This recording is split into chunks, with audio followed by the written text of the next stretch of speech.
Hello दोस्तों, welcome back to my channel. मेरा नाम है निधि। कैसे हैं आप सभी लोग? I hope you all are doing absolutely fine. दोस्तों, अभी पिछले हफ्ते ही हमने बात की थी इंडिया और ईयू के बीच एक बड़ी डील, इसको मदर ऑफ ऑल डील्स भी कहा जा रहा था। अब एक और डील सामने आ रही है जो कि है इंडिया और यूएस के बीच में। क्या है ये डील? जहां पर $500 बिलियन के इन्वेस्टमेंट की बात भी भारत की तरफ से की गई है, according to the US White House press secretary Karoline Leavitt. क्या क्या होने वाला है इस डील में, किस चीज के अराउंड ये रिवॉल्व करने वाली है, क्या इसके इम्प्लीकेशंस होंगे, इसका प्रभाव क्या पड़ेगा, इन सब चीजों के बारे में डिटेल में बात करते हैं। So we are talking about the India US mega trade deal 2026, जो कि मूव अराउंड करती है ऑयल, टैरिफ्स और $500 बिलियन की बेट्स। ये तीन इंपॉर्टेंट पॉइंट हैं, पिलर्स हैं इस डील के ना। हम ये देखेंगे कि ना केवल इन सब चीजों के बारे में हम बात करें, किस तरह से जो एनर्जी जियोपॉलिटिक्स है और ट्रेड रीअलाइनमेंट है वो किस तरह से ग्लोबल पावर को रीशेप भी कर रहा है। अब ये क्यों मैटर करती है, व्हाई इट मैटर्स? महत्ता क्या है इसकी? देखिए, महत्ता ये है कि जो डील है एक तरह से एक सिग्नल दे रही है, एक मेजर जियोपॉलिटिकल शिफ्ट का अवे फ्रॉम रशिया। जब हम भारत के परिप्रेक्ष्य में बात करते हैं तो हम देखते हैं, जब हम ऑयल की बात कर रहे हैं तो हम रशियन ऑयल की बात करते हैं। यहां हम एक शिफ्ट देख रहे हैं, which is a geopolitical shift, बड़ा शिफ्ट है। और कहीं ना कहीं वी आर मूविंग टूवर्ड्स, या जो पूरी की पूरी सिनेरियो है, it is moving towards US led energy and trade bloc. ये मेजर फैक्टर्स हैं। Now before we move forward and understand the deal, we have to understand what are the announcements that were made. Announcement जो Washington से किए गए हैं, white house से किए गए हैं, वो क्या क्या किए गए हैं? सबसे पहले, India commits to no longer purchase Russian oil. अब यहां पर मैं आपको बता दूं कि ये व्हाइट हाउस से अनाउंस किया गया है। इस संबंध में भारत की तरफ से कोई क्लियर ऑफिशियल स्टेटमेंट यहां नहीं दिया गया है, ये आपको ध्यान रखना है। अगर रशियन प्रतिक्रिया की बात करूं तो रशिया ने भी कोई खास सीरियसनेस नहीं दिखाई है इस पूरे न्यूज पर। सिर्फ इतना कहा गया है कि भारत और रशिया पुराने दोस्त हैं और हमेशा दोस्त रहेंगे। ठीक है। दूसरा, India to buy oil from US. अब भारत जो है वो ऑयल परचेज करेगा यूएस से, पॉसिबली वेनेजुएला से। ये सबसे बड़े ऑयल प्रोड्यूसर्स हैं पूरे विश्व भर में। अब वेनेजुएला क्यों यूएस के साथ? क्योंकि हम जानते हैं हाल ही में यूएस ने वेनेजुएला पर अपना कंट्रोल स्थापित कर दिया है, तो यहां से अब ऑयल परचेज किया जाएगा भारत के द्वारा। साथ ही अगर भारत की तरफ से बात की जाए तो भारत ने कमिट किया है $500 बिलियन तक का इन्वेस्टमेंट यूएस सेक्टर्स में। तो एक तरह से इकोनॉमिकल भागीदारी की यहां पर बात की जा रही है भारत के द्वारा अमेरिका में। इसके साथ साथ दो इंपॉर्टेंट पॉइंट जो यहां निकल कर आए हैं वो है रिडक्शन इन द टैरिफ्स। जो अमेरिका भारत पर सैंक्शंस लगा रहा था, टैरिफ्स बढ़ा रहा था, 25% के ट्रेड टैरिफ थे जिसको बढ़ाकर 50% तक कर दिया गया था एज पेनल्टीज, क्योंकि हम रशियन ऑयल खरीद रहे थे। उसको यहां घटाकर 18% कर दिया गया है। और अगर हम भारत की बात करें तो ये 0% टैरिफ की बात हो रही है on US exports to India. मतलब अमेरिकन सामान जो भारत में आएगा उस पर कोई ड्यूटी नहीं लगेगी, जीरो करने की बात यहाँ की जा रही है। चलिए, अब दोनों बड़े दिग्गजों ने, नेताओं ने क्या क्या कहा है वो भी देख लेते हैं। तो डोनाल्ड ट्रंप यहाँ एम्फेसाइज कर रहे हैं बाय अमेरिकन पर।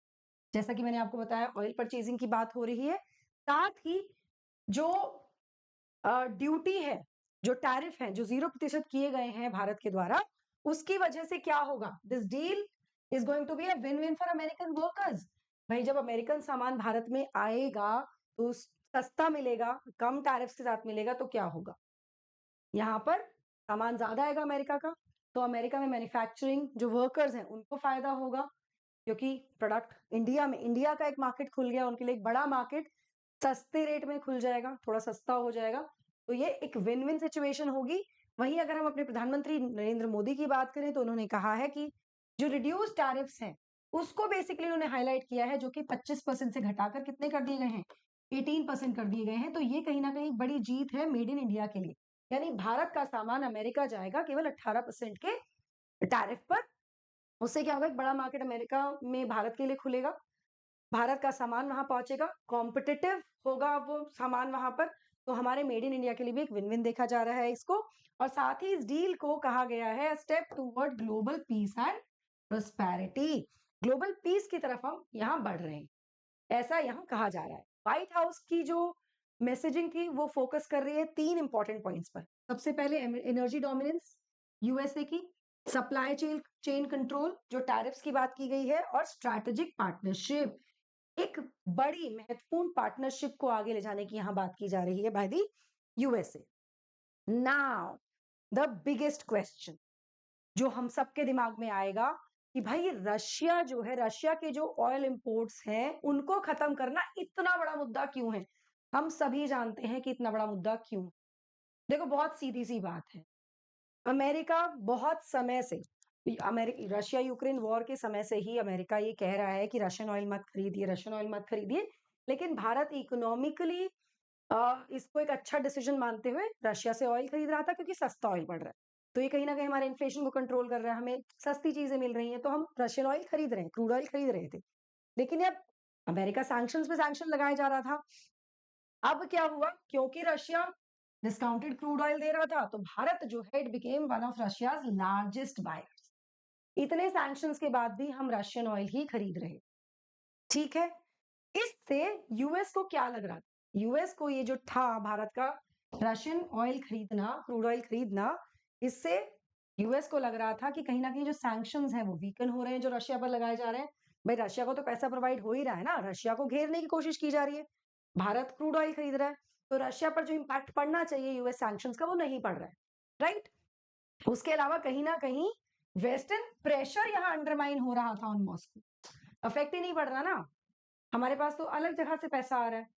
तो ये एक प्रॉब्लम थी यूएस की तरफ से। अगर हम देखें इस पूरी सिचुएशन में भारत के सामने दो बहुत ही क्रूशल कह सकते हैं कि रास्ते थे। पहला रास्ता था या चॉइस थी कि रशिया से सस्ता ऑयल हम खरीदते रहें और यूएस के हाई टैरिफ्स को झेलते, या फिर यूएस के साथ एक डील करें, यूएस के साथ एक डील की जाए जिससे कि क्या हो, ऑयल थोड़ा महंगा जरूर मिलेगा लेकिन अपने एक्सपोर्ट्स और ग्लोबल इमेज को हम स्ट्रॉन्ग करें। तो इंडिया ने क्या चूज किया? इंडिया ने चूज किया है ये दूसरा ऑप्शन, सेकंड ऑप्शन, कि ठीक है भाई हम आपसे ऑयल खरीदेंगे, थोड़ा महंगा जरूर पड़ेगा लेकिन हमारी इमेज स्ट्रांग हो रही है, हमारे एक्सपोर्ट्स को इम्पैक्ट फायदा मिलेगा, है ना। ठीक, तो ये डिसीजन पूरी तरह से मैं आपको कह सकती हूँ कि it is not an emotional decision, ऐसे रैंडम डिसीजन नहीं लिया है, बड़ा जियोपॉलिटिकल डिसीजन है। It is based on pure calculations by the Indian government. Now इसके साथ साथ अगर हम यूएस और वेनेजुएला के रोल की बात करें तो देखो जैसा कि मैंने आपको बताया कि यूएस जो है वो वर्ल्ड का लार्जेस्ट एयर ऑयल प्रोड्यूसर है। ये चाहता है स्टेबल और लॉन्ग टर्म बायर्स, इंडिया से बेटर कौन होगा, इतनी बड़ी इकोनॉमी है, इतनी बड़ी, इतनी ज्यादा डिमांड है, तो इस वजह से ये एक इंपॉर्टेंट डिसीजन है। वेनेजुएला की बात करें तो ऑयल रिच है लेकिन पॉलिटिकली आइसोलेटेड है फिलहाल, और ऐसा भी सिग्नल किया गया है यूएस के द्वारा कि कंट्रोल्ड री एंट्री होगी वेनेजुएला की ऑयल मार्केट्स में। जैसा कि मैंने आपको शुरुआत में बताया कि भारत अगर ऑयल परचेज करेगा तो कहां से करेगा, यूएसए से या फिर वेनेजुएला से, इन दोनों देशों से। क्यों? वेनेजुएला को कंट्रोल कौन कर रहा है? यूएसए कर। तो ये फिलहाल ऑयल मार्केट्स की तरह निकल कर आएंगी। Now comes to the Indian commitment, Bharat की तरफ से जो कमिटमेंट किया गया है 500 बिलियन डॉलर्स का, वो क्या है? अब देखो 500 बिलियन डॉलर की इन्वेस्टमेंट की बात हो रही है, जिसका मतलब सीधा सीधा है कि पैसा कि ऐसा नहीं है कि कल ही पैसा भेज देंगे। इसका मतलब है कि हम अलग अलग सेक्टर्स में इन्वेस्ट करने वाले हैं, जैसे कि एनर्जी, ऑयल गैस रिन्यूएबल्स में, ट्रांसपोर्टेशन और लॉजिस्टिक्स में, एग्रीकल्चरल प्रोडक्ट्स में, और टेक्नोलॉजी और इंडस्ट्रियल सप्लाई चेन्स में। इन सब सेक्टर्स में भारत का इन्वेस्टमेंट होगा, हम इन्वेस्ट करेंगे इन सभी सेक्टर्स में। ठीक है, ये इंडियन इन्वेस्टमेंट यहाँ पे किया जाएगा। तो इससे क्या होगा? इससे दो चीजें होंगी। सबसे पहले इकोनॉमिक इंटरडिपेंडेंस बढ़ेगी दोनों देशों के बीच में, और कहीं ना कहीं भारत जो है एक मेजर स्टेक होल्डर की तरह उभर कर आएगा इन दी यूएस इकोनॉमिक स्टेबिलिटी। तो इंडिया के लिए बहुत इंपॉर्टेंट है। अब जो टैरिफ रीसेट किए गए हैं वो मैंने यहाँ पर आपको प्रेजेंट कर दिए हैं टैबुलर फॉर्म में। तो यूएस टैरिफ ऑन इंडिया 25 से 50% था, उसको घटाकर कितना कर दिया गया? 18%। US exports to India tariff थे 0% कर दिया गया है बिल्कुल। पेनल्टी जो रशियन ऑयल पे यूएस ने लगाई थी 25% की, उसको हटा दिया जाएगा अगर हम यूएस से ऑयल खरीदते हैं, ये यहाँ पर कहा गया है। फायदे क्या होंगे? इससे इंडियन एक्सपोर्ट्स बूस्ट होगा और कहीं ना कहीं इंडियन मार्केट जो है वो यूएस गुड्स के लिए पूरी तरह से ओपन हो जाएगा because of less tariffs. Now why the US push this deal now? US ने ये डील अभी क्यों पुश की? व्हाई? बहुत बहुत सिंपल है, लॉजिकल कैलकुलेशन है इस डील के पीछे। ग्लोबल डिपेंडेंस को बढ़ाने के लिए, रिड्यूस करने के लिए, सॉरी, ग्लोबल डिपेंडेंस को रिड्यूस करने के लिए, तो reduce global dependence on Russia and China. Russia की बात करें तो एनर्जी में रिडक्शन आ जाएगा, शिफ्ट हो जाएगा, और दूसरा चाइना ऑन मैन्युफैक्चरिंग, चाइना पर जो मैन्युफैक्चरिंग डिपेंडेंस है उसको भी घटाया जाएगा यहाँ पर, और साथ साथ स्ट्रेंथन किए जाएंगे, स्ट्रेंथनिंग दी इंडो पैसिफिक अलायंस, जो इंडो पैसिफिक रीजन के जो अलाइज हैं ये, इनको और ज्यादा स्ट्रॉन्ग किया जाए, साथ ही भारत को लाया जाए in the western economic architecture, Bharat भी हिस्सा बन जाए। तो बेसिकली हम ये कह सकते हैं कि एक बड़ी पिक्चर में इंडिया का वेस्टर्न टिल्ट दिखाने के लिए, that we are towards the western, western allies, ये प्रेजेंट करने के लिए ये डील फिलहाल यूएसए के द्वारा यहाँ पर लाई गई है। भारत के लिए इम्प्लीकेशंस है, as I told you in the beginning, कि भारत को इससे क्या फायदा होगा, क्या अपॉर्चुनिटीज है और क्या रिस्क है, ये भी समझने की जरूरत है। अगर हम अपॉर्चुनिटीज की बात करें तो देखिए हमें इजियर एक्सेस मिल जाएगा यूएस मार्केट्स का, स्टेबल एनर्जी सप्लाई हो जाएगा, बिगेस्ट ऑयल प्रोड्यूसर्स, ठीक है, ग्लोबल इन्वेस्टर कॉन्फिडेंस यहां पर इंक्रीज हो जाएगा। लेकिन रिस्क भी है। रिस्क क्या है? स्ट्रैटेजिक ऑटोनॉमी जो है वो कहीं ना कहीं रिड्यूस हो जाएगी। दूसरी चीज है, जब यूएस मार्केट का सामान भारत में आएगा जीरो टैरिफ्स पर, तो जो हमारे लोकल मैन्युफैक्चरर्स हैं, जो लोकल मार्केट है हमारी, जो लोकल इंडस्ट्रीज हैं, उसको भी यहाँ पर सेफ गार्ड नहीं किया गया, उसके लिए काम करना जरूरी है, विच इज इंपॉर्टेंट। अगेन, जो हमारा ऑयल है it will be of course purchase at a higher rate versus the Russian discounted crude rate जो हमें मिल रहे थे उसके कंपैरिजन में। और इससे अभी दो कोई स्टेटमेंट जारी नहीं किया गया है, लेकिन इससे लॉन्ग टर्म इम्प्लीकेशन की अगर मैं बात करूं तो भारत और रशिया के संबंधों में प्रॉब्लम आ सकती है इन दी कमिंग फ्यूचर, अगर ये बहुत सही तरीके से मटेरियलाइज सब चीजें हो जाती हैं तो। लॉन्ग टर्म में ये डील क्यों मैटर करती है? It redefines the energy geopolitics, very very important. Energy एक बहुत महत्वपूर्ण सेक्टर है, उसको रीडिफाइन करती है। Signals India's westward economic tilt, as I told you, and it reinforces US leadership through trade not war. US फिर से एक लीडर की तरह उभरेगा, लड़ाइयों में नहीं, लड़ाई झगड़ों में नहीं, बल्कि ट्रेड में।